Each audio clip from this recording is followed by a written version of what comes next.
qu'un engagement. Et lorsqu'on parle d'une violation, il faut qu'il y ait une disposition de telle sorte que lorsqu'on agit contrairement à celle-ci, on a violé. En changeant la Constitution, je mets quiconque à défi. Tous ces gens de la coalition C64, toi y compris. Je ne suis pas de la Constitution. Non, non. Toi, journaliste en face ici, qui me pose des questions. En changeant la Constitution, quelle est la seule disposition de la Constitution qu'on viole? J'attends la réponse. En changeant la Constitution, qu'on nous donne la seule disposition de la Constitution. 220. L'article 220 nous dit quoi en termes de changement de la Constitution? Vas-y, c'est toi qui as cité le 220.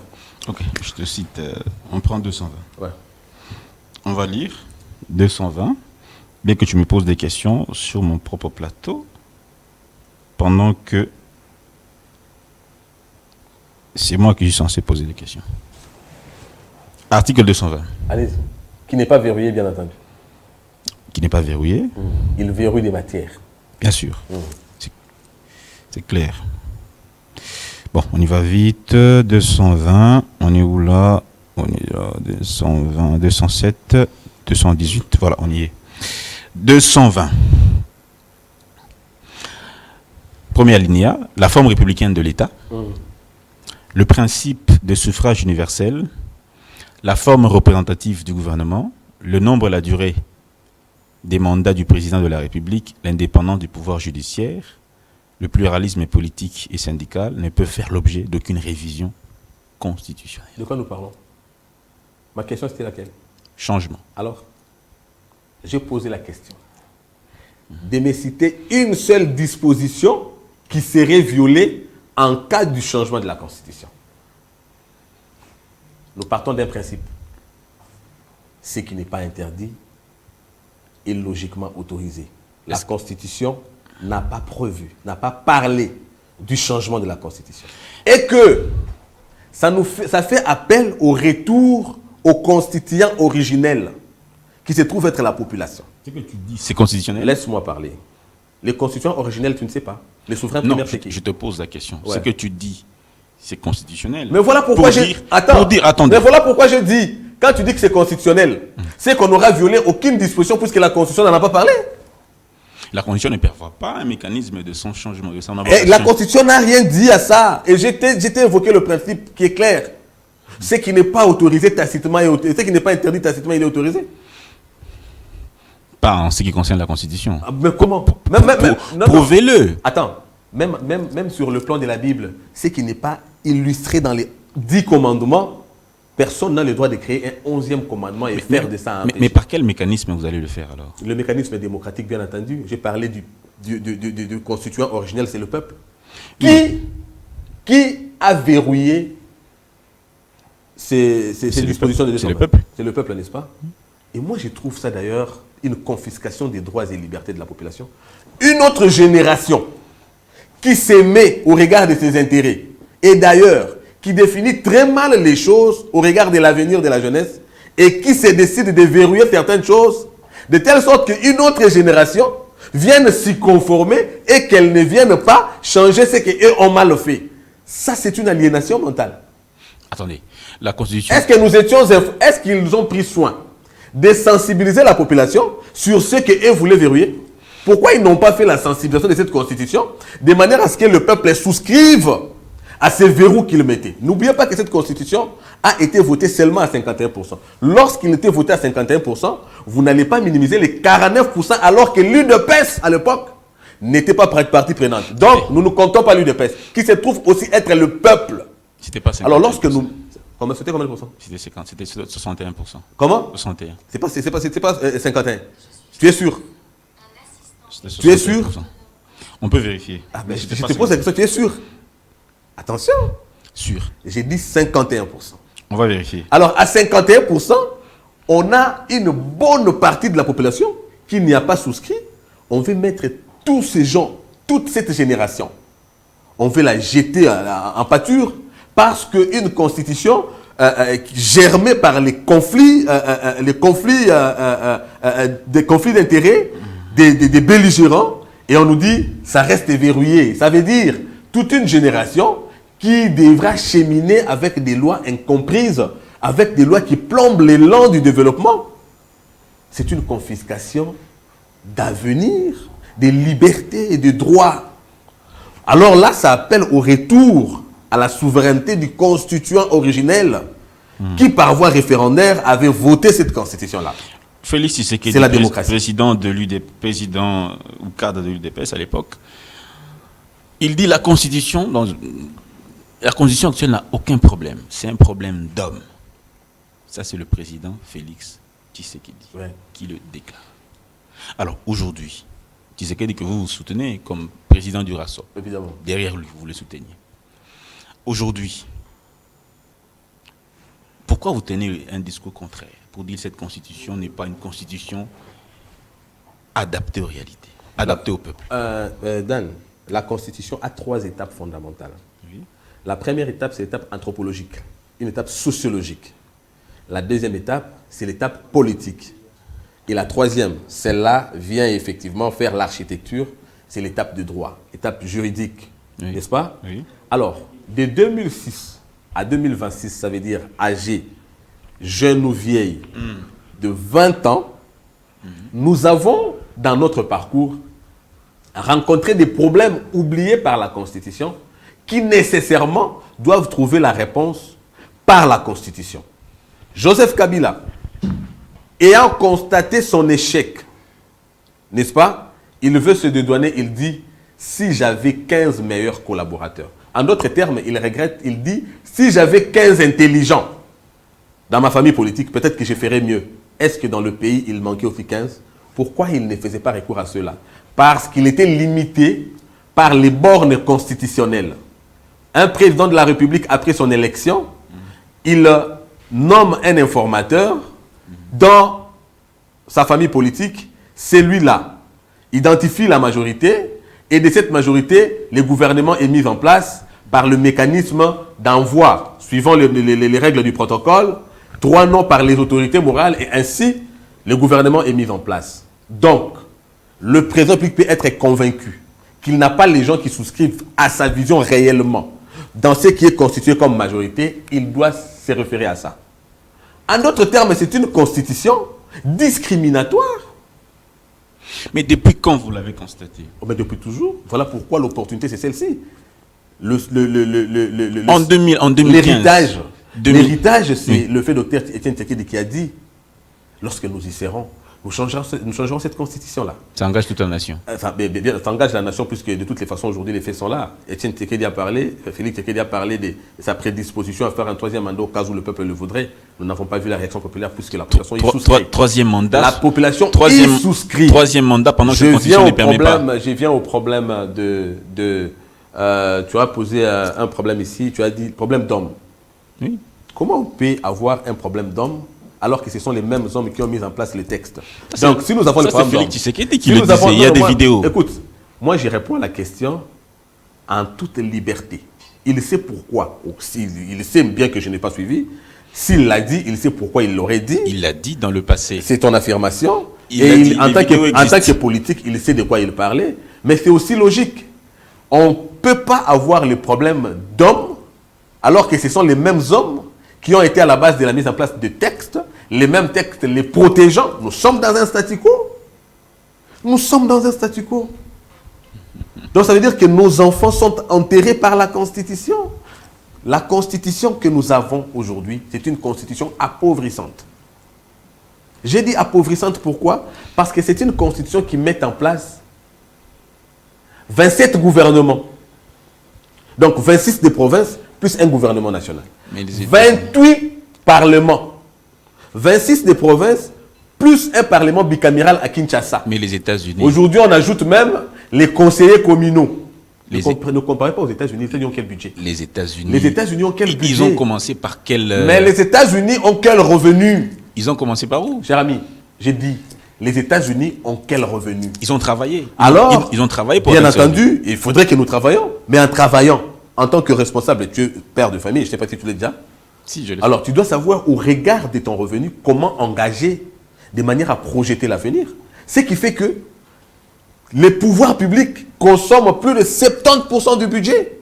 Alors que dans la formulation du produit intérieur brut, vous avez les dépenses de ménage, la consommation de ménage, disais-je, vous avez l'investissement, vous avez la consommation de pouvoir public, ça veut dire du gouvernement, vous avez plus la balance commerciale. Mais la balance commerciale, ici, attention, si elle est déficitaire, dans une économie importatrice comme la nôtre, l'impact est plus dangereux. À quel niveau faut-il réparer? Fayoulou vous dit, il faut une réforme institutionnelle. Existe-t-il une institution qui existe, qui ne trouve pas racine dans la Constitution? C'est tout. Parlons d'abord de cette affaire d'économie, parce que vous dites que l'économie, voilà, on a passé les budgets. La caisse de péréquation, est-ce qu'elle existe déjà? La rétrocession de 40%, est-ce qu'elle se fait? Danzang, j'ai souscrit à ce qui est logique. J'ai souscrit à ce qui est logique. Et pour moi, ce qui est logique pour des nations fortes, des nations modernes aujourd'hui, c'est que nous devons passer de l'État régionaliste à l'État unitaire. Nous devons avoir une et une seule autorité unique de revenus. Ça permettra effectivement à la RDC, vous avez des représentants du chef de l'État, des représentants du chef de l'État qui se font élire par voie de corruption. Ils ont transformé des assemblées provinciales en caisses de résonance. Des caisses de résonance. Donc ça veut dire qu'en dépit de leur faiblesse, j'étais ce matin faire le contrôle technique de mon véhicule. J'ai dépensé plus de $80 comme ça. Je pose la question à la dame qui percevait l'argent. Madame, vous classez cet argent dans le cadre des taxes plutôt ou d'impôts? À c'est qui? Je lui dis, madame, si c'est une taxe, j'allais te demander la contrepartie. Mais de toutes les façons, dans les deux cas, qu'est-ce que vous faites de cet argent? La bonne question. Que faites-vous de cet argent? Cependant, si tous ces revenus auraient été organisés en autorité unique, il ne se poserait pas ces problèmes où les gouverneurs se servent de l'argent du contribuable pour soudoyer ceux qui sont censés le sanctionner par rapport à leur gestion.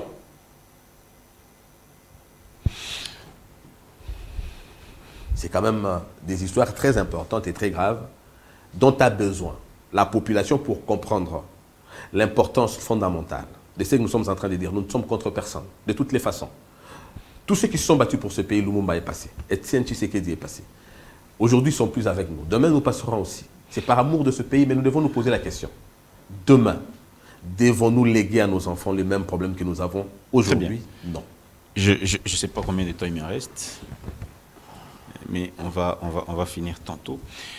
On a suivi M. Jean-Marc Abound au cours d'un entretien. M. Abound, il a répondu à certaines questions, notamment sur l'infraction de haute trahison. Il dit, Tshisekedi est dans la rébellion contre la Constitution. Il a outragé cette Constitution. Il a déjà commis l'infraction de haute trahison en qualifiant publiquement cette Constitution de chiffon à Lubumbashi et en appelant à son changement. Non, mais c'est peut-être ça le mal d'apprendre en retard. Je ne sais pas il était dans quelle vacation, matin ou soir, mais je sais que pendant son parcours académique, répondez il a été plutôt à la question au lieu de je réponds à la question. Donc, je peux noter qu'il a plus achevé les années, mais il n'a pas achevé la formation. C'est la consécration de ce genre de réflexion. Et surtout venant de Jean-Marc Abound. Jean-Marc Abound qui a nourri son ambition d'étudier quand il s'est rendu compte qu'ils sont au pouvoir. Voilà l'effet de l'apprentissage rapide, sans comprendre les fondamentaux. Le président de la République est resté ce démocrate exemplaire. Contrairement à son prédécesseur, qui a procédé à la réforme constitutionnelle à l'insu de celui qui a été à la base de la mise en place de cette constitution. Tshisekedi propose de manière démocratique, ayant constaté à chaque niveau de gouvernance, dans le cadre de l'organisation de l'État, des faiblesses émanant de cette constitution avec des conséquences néfastes dans la vie de la nation. Un bon citoyen, un bon père de la nation, il dit, je propose à la nation de réfléchir sur cette question. Un démocrate. Il n'a jamais qualifié cette constitution de torchon. Non, non. vous savez de quoi vous parlez, mais moi je suis en train de parler de ce qu'il a dit devant la représentation nationale. Je suis en train de reprendre in extenso ce qu'il a dit devant la représentation nationale. Il a proposé la réforme constitutionnelle qui devra passer par une étude, par un examen fait par une commission qui doit être mise en place. Un démocrate, il sait qu'on ne peut jamais aborder la question de la Constitution qui est censée être la volonté exprimée du peuple à travers un vote.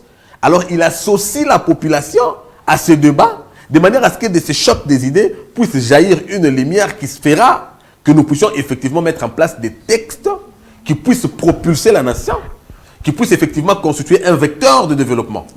En quoi est-ce que cela constituerait pour M. Jean-Marc Kabound une infraction de haute trahison? Je comprends ses limites, qui sont d'ailleurs logiques, au regard du retard qu'il a connu dans ses études. Qualifier les constitutions de chiffon, selon Jean-Marc Kabound. Il est responsable de se dire. Moi, j'ai ici repris ce que le chef d'État a parlé devant la représentation nationale dans le cadre de son discours sur l'état de la nation. Alors, Cédric Moudiantou, la problématique justement toujours liée à la question constitutionnelle. L'opposition dit pas de troisième mandat, pas de glissement, pas de changement de constitution. Tel que nous avançons là, quel est les scénarios qui nous attendent? Glissement, changement de constitution avant la fin du mandat, ou bien continuité du pouvoir? La victoire, ça sera le scénario de la population. Ils ont dit, article 64, ils sont supposés avoir la population. Quand bien même nous avons des révélations de ce que Kabound aurait concocté avec l'ennemi contre le régime. Ça veut dire l'éviction du pouvoir ou carrément l'élimination physique du président de la République. On l'aurait ainsi entendu. Ils savent qu'il n'y aura pas de la population derrière pour souscrire à ce qu'eux sont en train de penser déjà, qu'ils représentent les camps du malheur, de l'ennemi. La rébellion de Joseph Kabila avait aussi utilisé ce même article, article 64. Mais après, ils ont commencé à se dédire. Nanga vous dit, je n'avais jamais dit que j'arriverais à Kinshasa. Une manière pour lui de se dédouaner, parce qu'ils savent qu'ils sont derrière une supplication de manière à ce que, éventuellement, sur la tenue d'un dialogue, qu'ils puissent s'y retrouver. Revenez à ma question. Je reviens à votre question. Je ne suis pas, c'est pas toi si tu fais du tic au tac maintenant. Revenez à ma question. Alors, lorsque eux, à Kinshasa, sont en train de parler de l'article 64, nous savons que c'est du blanc, bonnet, bonnet blanc.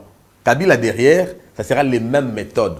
Ils sont sur la lancée d'évincer le pouvoir avec ce qu'ils ont. Parce que derrière, il y a des rebelles de l'ICE. Sanga Kabila est un rebelle, ainsi de suite. Et puis, le prétexte utilisé, c'est la population. Je dis, le scénario, c'est C4. Le scénario qui va gagner, c'est C4, puisque ici, nous sommes face à une coalition citoyenne. Si l'Union sacrée avait oublié une certaine catégorie de la population et n'avait tenu compte que des politiques, C4, elle, en tant que coalition, prend évidemment en compte toutes les couches sociales, politiques et non politiques. La population est une arme. Et le scénario final sera 1. Le changement de la Constitution par la volonté souveraine du peuple congolais, le maintien au pouvoir du président de la République face aux velléités de Paul Kagame qui nous a dit expressis verbis qu'il projetait cette agression dans les horizons lointains de manière à attendre le passage de Félix Tshisekedi et le passage de Donald Trump, que je considère bien entendu aujourd'hui comme un aveu d'échec de Paul Kagame. Alors, lorsque Kagame projette ça dans l'avenir, en d'autres termes, il avoue connaître la classe politique qu'il est en train de contrôler de manière à ce que, à l'absence de Tshisekedi, il aura un autre affidé. Au regard du fait que nous avons un champion, au regard du fait que dans le cockpit de notre avion, nous avons le pilote qui s'y connaît, le peuple se dit, pas de crash, Tshisekedi demeure là. Il reste là jusqu'à ce que le peuple atteigne l'âge de maturité, de manière à faire échec à toutes velléités expansionnistes, non que du Rwanda, mais également de tous ses complices. 2 mandats, 3 mandats, 4 mandats. Autant que le peuple le voudra. Autant. Ouais. Même à vie. J'ai dit à la volonté du peuple. C'est dans la démocratie, c'est le dictat de la majorité. C'est la dictature de la majorité. Très bien. Qui suis-je moi pour m'opposer à la volonté du peuple? Très bien. Merci, merci beaucoup Cédric Modianto. On va donc s'arrêter sur cette question, mais on espère que la question de constitution, c'est une question qui